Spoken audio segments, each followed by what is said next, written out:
So hitting with Kim, it felt like I was in a video game because I'm like, I know her forehand, I know her backhand. Like Kim's a wee tennis player. And this is being so dramatic, but it's like it's like a painter, and you're like painting with them. Like she's a Michelangelo of the sport, and I'm receiving a forehand from her. I'm being so embarrassing right now, but it was as someone who grew up watching Kim and being inspired by Kim, playing tennis with her. I tried to explain to my husband. I'm like, Tiger Woods is playing golf with you. Like that is what we're dealing with. Yeah. But I get all hyped up and, you know, my heart's racing and I'm like, okay, you're okay. You're doing it. And then like 5 minutes in, I was like, I can't breathe. But I can't say that. So then I was like, Kim, I have some questions. I didn't know if you were like picking up the balls at the net or if you like were on your way over to the bench. Like she was like, we've been hitting for 3 minutes. And I was like, I have to tie my shoe. My shoe keeps untying. You're untying it and retying it. And then you were like, maybe I should try this other racket. I think I need to change my entire outfit. I picked the wrong outfit. No, but then she was asking me questions on the bench, but I had to like catch my breath. And I was like, but no, I still love to play so much. But it's funny with my career now, my cardio is so bad. But then I got like a second wind. Yeah, you got. But it was like a little too late. Very quickly. Yeah. It was a little too late. And then we left and I was walking home and I was like, oh my God, I made Kim come from New Jersey and we played for 16 minutes.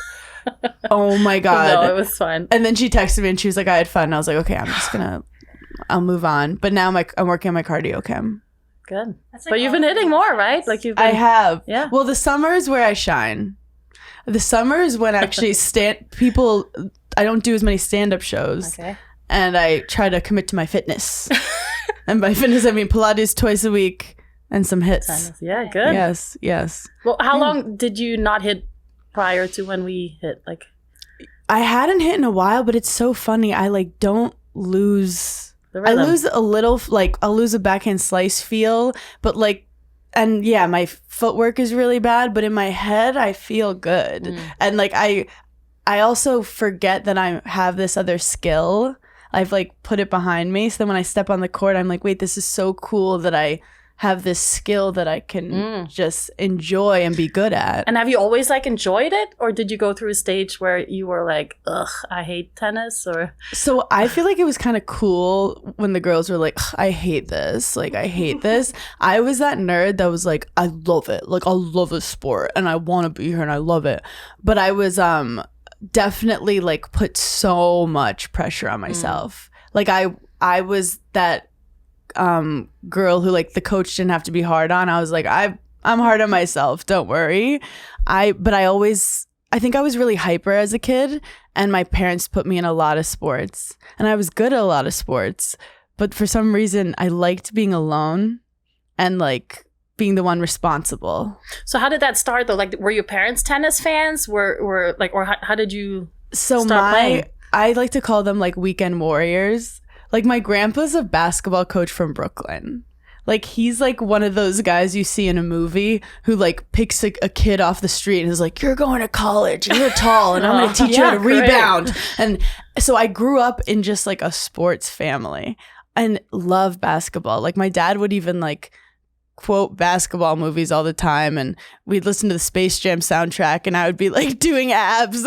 But early on I was always creative and goofy and funny, but I was weirdly athletic. Like I was very fast and could throw a ball really far, and I wanted my dad to love me, so I was like, how high do you want me to jump? But that was how we connected. Yeah. And I felt like when I was like 8 or 9 I started like winning tournaments, and what a high. Here in the city? In the city. So yeah, I was in Brooklyn. Yeah. So I started with, you know, it's different in America, but like level 3s, level 2s, level 1s. But what a drug. And I remember like walking off the court and like winning the tournament, and my dad just like jumping around the parking lot like I just won Wimbledon. And I remember thinking like, oh, this is who I am. Like I'm a tennis player. Yeah. And it's funny how, and that was my life. But around 14 years old, I was like top 15 in the nation. And in New York City, the coaches are like, you can't compete with like, if you want to go pro, you have to go to Florida. Like, you're not going to be hitting as many balls as those girls. You got to go. So I went to Florida, did like 2 years online schooling. Oh yeah, you did all that. Fully committed, and definitely had like too much pressure on myself. I changed my forehand grip. I was like, on your own, or you had people tell you? I had like, people tell me, but it was kind of like change your grip and then figure it out kind of thing. So that's why like I've always had like forehand slicing things happen. I've had a lot of like mental stuff with tennis. But that's what's the beauty. That's I was about to say. I go, that's what tennis is. Yeah. It's about battling your demons, being aware of their demons. But I almost quit at like 16 because I was like, I felt just like kind of empty after all the academy stuff. Moved back to New York City, go to Beacon on the Upper West Side, it's a public school, and they don't have a women's team. And if you don't have a women's team, the public school athletic league legally with Title IX says you have to let her audition. Oh, look at me, I'm such an actor now. You have to try out for the men's team. Yeah. And I made the men's team because it's high school, but like there were some good players on it, and we ended up like winning the public school athletic league. I was like playing 3 singles on it, and like kind of fell in love with it again. And then went to University of Wisconsin and ended up playing 1 there and like having like a solid college career. Captain, El Capitano. I mean, I had to earn it. I remember.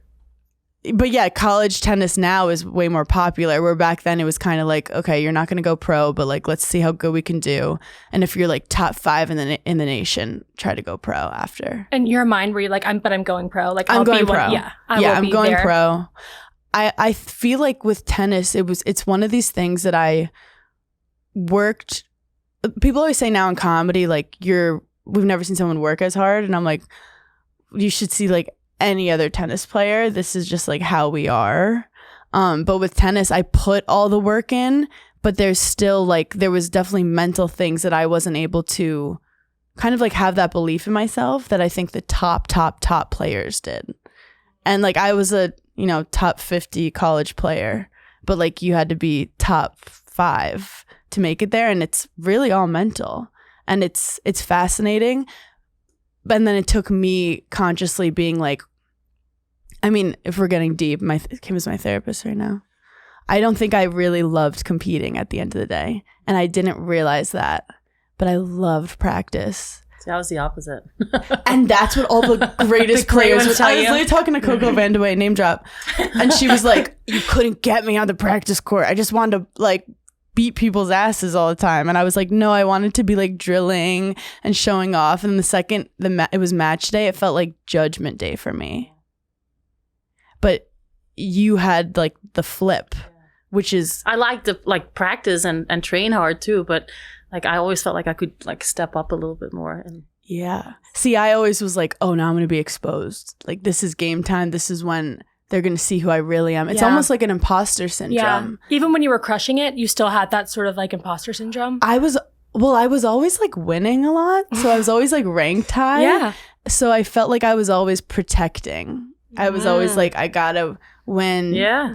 But after doing a lot of therapy, like a lot of it was ego that I've now really tried in my stand-up career to be completely different, where it's like, it's about the process. It's not about putting pressure on the results, that kind of thing. And I actually like hate practicing comedy. I'm like, just put me in the biggest venue and let me go. So when I would walk on the court to play a match, I would always, all the voices would come and be like, you can't, and I felt almost shame because like no one knew that I was going through it. And then my mom would see me play and she's like, are you good? Because you were like paralyzed out there. But then my first ever stand-up set, I was walking on stage. I remember thinking like, oh no, like I'm gonna like get in my head about this. And I got on stage and I was like alive. Like I felt like I was talking to my friends at brunch. And then I walked off the stage and I was like, I think I found my new tennis. And I got this like hunger again. And then within like a very quick time, I got a Netflix special. But it's literally all because of my tennis career.